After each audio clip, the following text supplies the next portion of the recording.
Hi, good evening everybody. So my name is Maryke. I'm the physiotherapist from sportsinjuryphysio.com, where you can get online physiotherapy consultations and treatments. Well, first of all, welcome to the group if you're new here. If you've not attended one of the live streams, how it works is if you've got any questions, ask them in the comments. And if you're watching this on replay, just ask them in the comments and but if you tag me, Maryke, it's easier for me to notice that you've commented, then I'll get back to those questions as well. So tonight's session is about growth-related injuries in children and why it happens and what you can do to avoid it. So I've got a few things that I'm going to run through. I'm first going to explain to you what happens to children or even actually teenagers when they grow, how this can predispose them to developing sports injuries, and then finally also what you can do to try and prevent it. Okay, so first of all, what happens to the skeleton or the musculoskeletal system of a child or adolescent when they grow? Now, their bones tend to grow quicker than the muscles and the nerves. So what happens is the muscles and nerves become quite tight. Now, why is this important? Because, as you know, children have growth plates in their bones, but they also have growth plates or cartilage plates where the muscles attaches into the bones. So where we have muscles that attach directly into bones, children actually have muscles attaching onto a tendon that attaches into a piece of cartilage onto the bone. And that cartilage area is really, really sensitive for traction injuries, so too much pulling. So if your muscles are really tight, it can pull on that cartilage, causing inflammation, and sometimes even pull the cartilage away from the bone. Now, an example of that type of injury is when they develop Osgood Schlatters in the knee.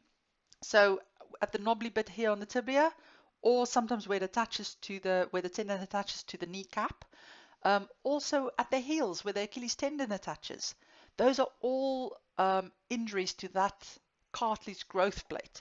Now the fancy name for that is, I can't say it, apophysitis. I got it. And it just means that it's inflammation of that cartilage plate. So that's the first type of injury that overly tight muscles from growth can cause. Then the second one is just regular muscle strains. So you can imagine as you're running or as you're jumping, your muscles have to move through the full range of movement that you want for you to do your sport. Now, if you're overly tight, it's much more easy to actually strain or tear muscle. And I see that often in sprinting sports. So typically your footballers or athletics, anybody, rugby wings, anybody where they have to accelerate quite quickly. And to be honest, this type of injury is often more in the boys that I see it than in the girls. But of course, it's not a rule of thumb, that one. It can be with either one. So that's how overly tight muscles can cause trouble. Now, remember, I said that the skeleton, so the bones of the child, grows quicker than the muscles and the nerves can elongate. So the second part that can cause trouble is if the nerve hasn't lengthened enough. Now, our nervous system is continuous from our brains, connected to our spinal cords, connected to the nerves that runs into the tips of your fingers and your toes. So as we move, again, the nerves have to slide. Nerves don't like stretching, and they always have a bit of slack that they can slide. Now, if the child has grown quite quickly, that nerve has not had time to actually elongate to the new length of the skeleton, and all the slack is taken up. So instead of sliding, it will now be stretched in the outer ranges. So for instance, when the leg goes forwards. And that can actually lead to muscle strains as well. So common places for them to strain is the quads and the calves and the hamstrings. And I don't know if you guys have watched any of my previous sessions. I've mentioned that calf strains, recurring calf strains and hamstring strains, even in adults, can happen when the nerves aren't free to slide. So the same thing can happen in a child, but basically because they've grown really quickly or their bones have grown quite quickly. And I have to say, this is all normal. This is part of the normal growing process. The bones grow quickly and the rest catches up over time. The problem comes in if the child does a lot of high impact sport at that time and doesn't put the effort in to actually elongating the tissues first. Then there's actually a third thing that can cause trouble during growth. And that is, if you think about it, you go to bed and your limbs are a certain length. So your brain knows exactly how to control you. Now, all of a sudden, over the next few days or so, your body elongates. So you get your bones, your legs, everything is new length. The brain suddenly has to control limbs that's longer than what it used to be. And the muscles aren't quite catching up yet. So I don't know if you've ever noticed that some kids can have perfect form running, and then all of a sudden, they look a little bit like a baby giraffe that's just been born, that's all over the place, and you think, why are they running so weirdly? So that is because you get a loss of balance and a loss of proprioception, so a loss of knowing where the limbs are when children grow. And that's basically just because everything's a new length and the brain has to figure out how to control it again. So because of that, they also had an increased risk of normal sprains and strains of all their joints and their ligaments and everything. And kids who go through growth spurts will often come in and say that they feel as if they just can't run freely, or the parents will say that they look really weird when they run. So it is that thing of, if you notice that your child for no reason is looking funny when they're doing sport, check, have they grown? Listen to other people commenting whether they've grown. Because often if you are the parent, you don't notice it because it happens over time, like over 3 months or so.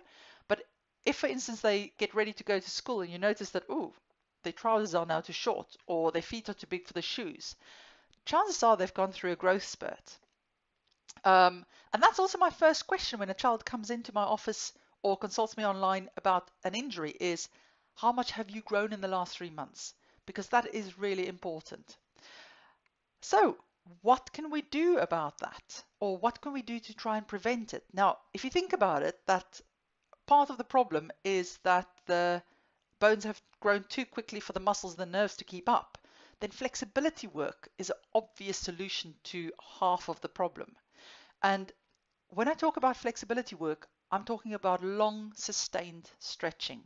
Now, I know we don't want to do that just before they go on the pitch, but I always, if a child is not injured and they not going through a massive growth spurt, I would say 3 times a week, take the time out and do a proper stretching session. So we're talking about holding a stretch for at least 30 seconds and repeating it 3 times for each muscle group. If the child is going through a growth spurt and has a drastic decrease in flexibility, then you've got to do it every single day.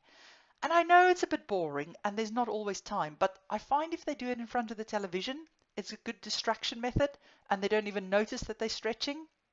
But the stretches have to be held for 30 seconds or longer and repeated several times. Holding it for 10 seconds or so, it's not even going to start making a difference. The other important thing is that they should be pain-free.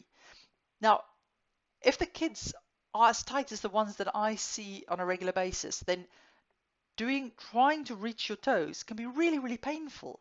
So if it's painful, they're not going to do the stretches or they're going to give up. So it's important that they just take a stretch to the first bit of discomfort, so that first stretching sensation, and rather just sit there for a longer period of time. You see much better results over time because you're also desensitizing the nervous system to that then. Let me just see what else. Okay, but first of all, if you want to know whether they're more tight than normal or whether they've gone through a growth spurt, it's useful to test them on a regular basis, that you actually know, 1, how tall they are, and 2, what their normal level of flexibility is. But now, on a point of order there, I often get 12-year-old boys coming in and then I say the first test I do with them is try to touch your toes, and they're dangling just below their knees, and they usually, the mother and the child chimes in and say, oh, but his father's really tight or stiff, that's why he's so stiff. A 12-year-old boy can touch his feet, okay? That stiffness is not down to the father's genetics. I have not had any of them who's not eventually managed to touch their toes. That is usually down to a growth spurt. And a little bit of me wonders if the dad actually put some effort into stretching when he was their age, whether he would have been as tight and stiff as he is now. So yes, A child of 12 or around that age should be able to touch their ankles. But I will run through all of that in a minute with you. So the second part of avoiding growth-related injuries is to do with the control of the body. Remember that I said the brain often doesn't know how to control the new body parts or the new length of the body parts they've got. So balance exercises and even simple things like standing on one leg, but then taken further and into controlled movements. So anything that challenges the balance, but really makes them control it, is really, really good type of exercise to throw in there. And especially if you're noticing that a child is going through a heavy growth spurt, the best thing I would say to do is just pull back on the intensity of sport for a little bit, put more effort into balance exercises and stretching exercises until you see that things are getting a little bit more closer to normal. And if you can do that before pain sets in, then you can usually get away with attending 90% of the sport and actually avoiding injuries. If, however, a child already has pain and has an injury, especially if it's a lot of pain, then please don't do the stretches that I'm going to show you now because they may make it feel worse. If it's just a little bit of discomfort, then pulling back on the amount of sport they're doing for a short period of time, 2-3 weeks, and upping the flexibility work can make a difference. But I would always say if there's pain involved or already an injury, get somebody to check it out before you try any treatment. But let's jump into how do you actually check for flexibility. Now, don't judge me because I'm a little bit stiff in certain joints, but if it's kids, they've got to get the full range of movement eventually. I'm going to run you through the lower body stretches because those are the areas that I see kids develop injuries in most often, and they're easiest to test for as well. And the main muscle groups we're going to look at is the hip flexors and the quads, the glutes, the calves, and the hamstrings. And I'm leaving the hamstrings for last because that stretch that I'm going to do for that actually stretches the whole line. So everything from the neck muscles all the way down to the calf muscles have been shown to contribute to that stretch. So we want to loosen off the glutes and the calves and the front of the legs and everything first before we go into the combined hamstring stretch. So yeah, essentially they can get away with 4 stretches for 30 seconds 3 times. That is all they have to do properly several times a week to actually get the flexibility that they need. But remember, this is not a set of stretches to be done immediately before sport. It's got to be done, if you want to do it before sport, quite a while before sport, followed up with dynamic stretches, but best to be done in the evenings after they've done sport. So first things first, the calf stretch is probably the easiest one. So let me jump in with that because everybody usually knows that. So it's just the one where you've got leg at the back is the one we're stretching, heel is on the floor, and if they're really tight, they may not be able to give a big step. I can give a big step forwards, and you're leaning into it, keeping the heel flat on the floor behind. Now, make sure that that foot's not turned out because then you're actually missing part of the stretch. It's got to be straight forwards, and you want to hold that for 30 seconds 3 times.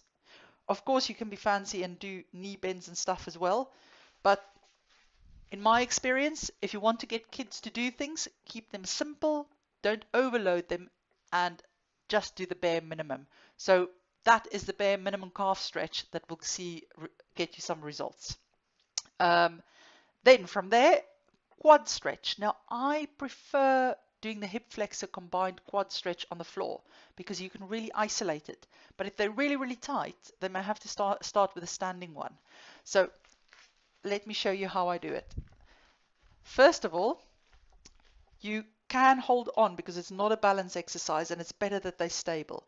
So what you want to do is they want to push the hip forwards but not allow the pelvis to come forward. So none of this arching going on. Tummy has to be in, okay? And in this position, I can feel a nice stretch over the front of my thigh. Now, if they're really tight, they may have to stretch this position out several times. So changing legs over before they go on to the next step. So like that. So you'd hold it for 30 seconds several times. And then the next step from that is actually catching the foot. Okay, now if they're really tight, what you'll see happen is they'll go into that position. So they're actually taking the strain off the top to get hold of that. They may also not be able to grab hold of it, in which case, up. Now I don't have a towel here, but I'll just use my t-shirt.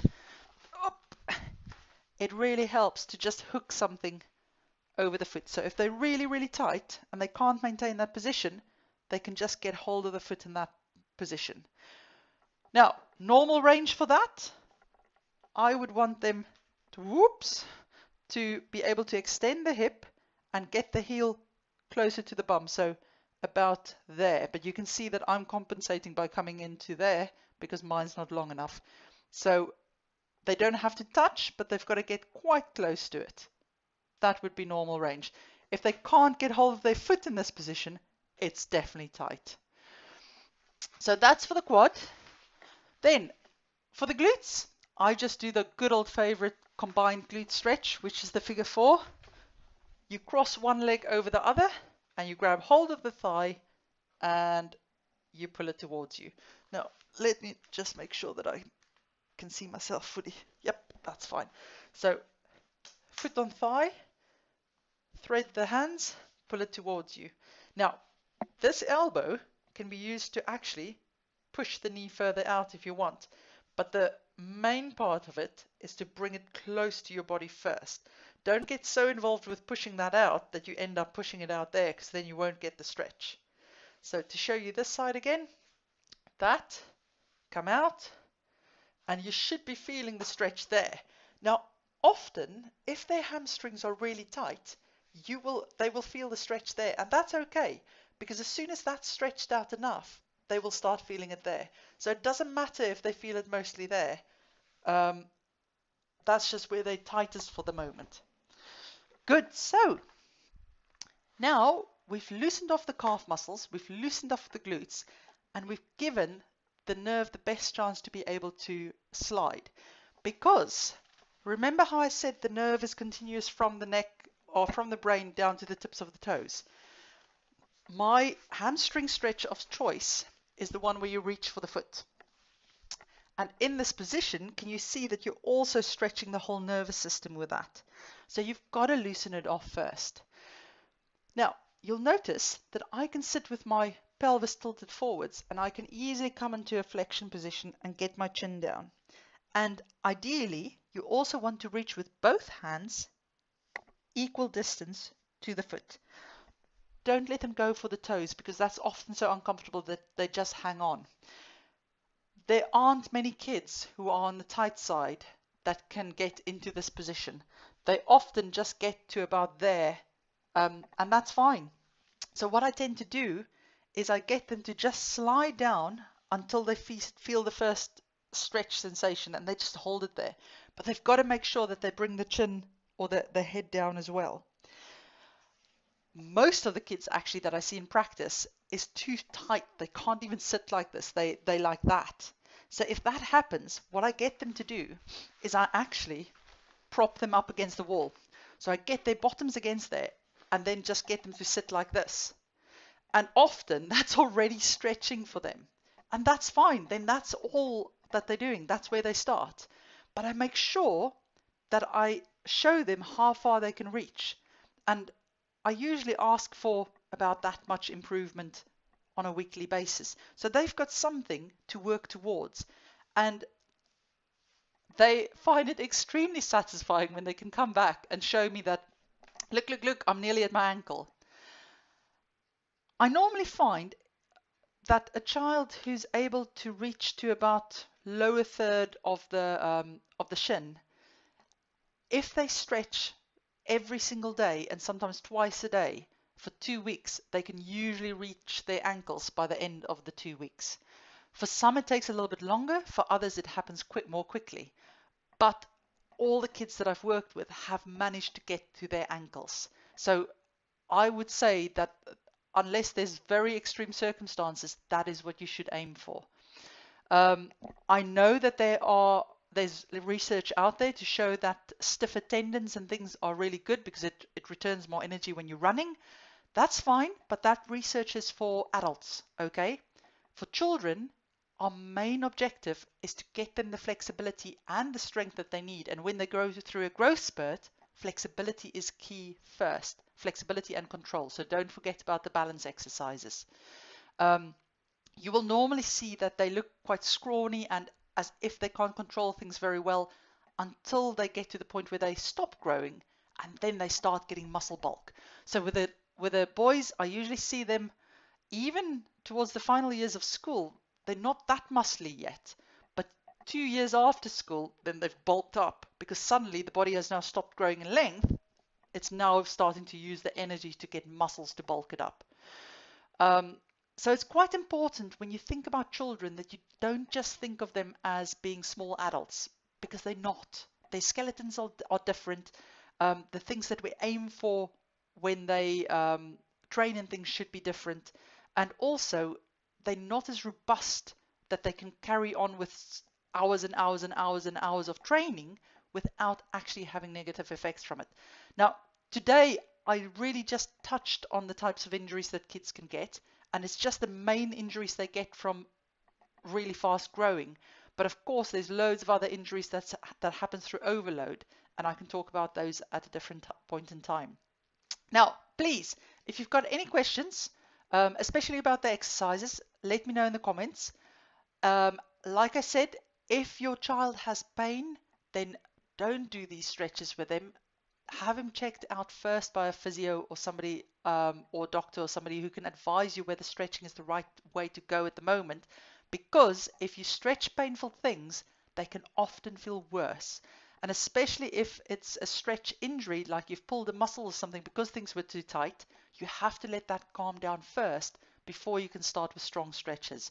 And usually you'll get an adapted version of some of these that I would give you if you consulted me.